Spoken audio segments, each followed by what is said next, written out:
तीन अंकी संख्यांचा वर्ग कसा करायचा। एक संख्या आहे 105 चा वर्ग करायचा आहे। घाबरायचं कारण नाही, संख्येच्या शेवटी 5 आहे म्हणजे शेवटचा संख्या ही 25 येणारच।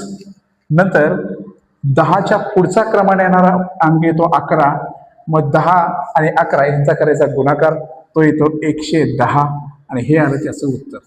अशाच पद्धतीनं तुम्ही 205 वर्ग मला करून कॉमेंट्समध्ये द्या। थँक्यू।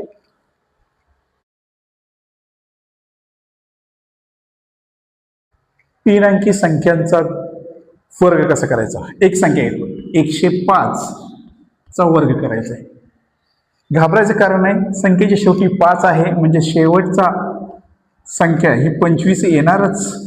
नंतर 10च्या पुढचा क्रमाने येणारा अंक येतो 11, मग 10 आणि 11 यांचा करायचा गुणाकार, तो येतो 110 आणि हे आलं त्याचं उत्तर। अशाच पद्धतीनं तुम्ही 205 वर्ग मला करून कॉमेंट्समध्ये द्या। थँक्यू।